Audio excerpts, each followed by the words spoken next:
So hey guys, welcome to another Warframe video, and today we're finally going to check out one of the new companions that you can get in Heart of Deimos, and we're going to start out with the Crescent Vulpaphyla. So how do you get your hands on this beastie? Well, first of all, you need to get a weakened version of the correct Vulpaphyla, which in this case would be the Crescent in the Cambion Drift. And the easiest way to do this is to just jump into Archwing and fly around with the Trank Rifle looking for the correct Vulpaphyla. However, you can't just, trank the Vulpaphyla and get it over with. You need to get a weakened Vulpaphyla in order to domesticate it, meaning that if you just trank the Vulpaphyla and then you call for collection, you get a normal, in this case a Sly Vulpaphyla. But if you let the infestation beat the poor thing down and then you call for collection, you will get, in this case, a weakened Sly Vulpaphyla, which can then be domesticated. Once you have your desired weakened Vulpaphyla, you can talk to the sun and begin Vulpaphyla revivification, where you select the type of Vulpaphyla that you want to use, you add a mutagen, which doesn't do an awful lot, it essentially just changes the look and a little bit of resistance,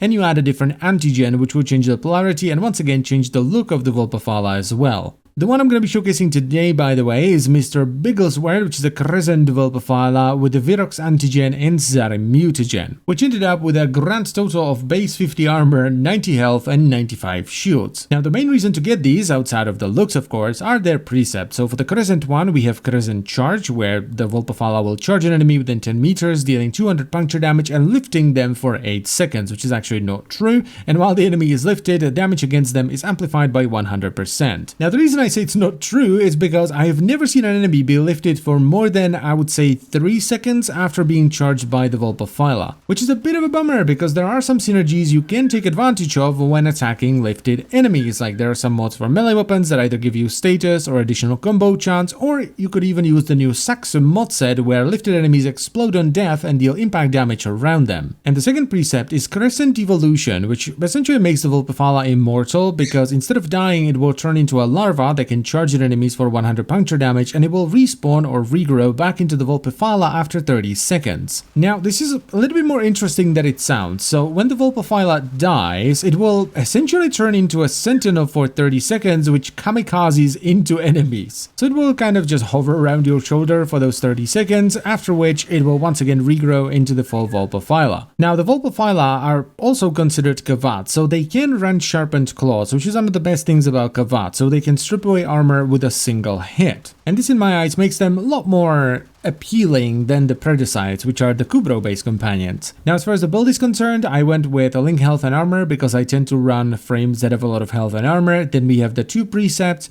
Frostjaw and Venom Teeth for the additional chance to proc viral whenever the Vulpaphyla attacks. Then, even though the Vulpaphyla is technically immortal, I still run Pack Leader to heal it with melee attacks because the fully grown Vulpaphyla is better than the larva version. Then I have Animal Instinct for the enemy and loot radar, Sharpened Claws for the instant armor strip, and Fetch for the vacuum.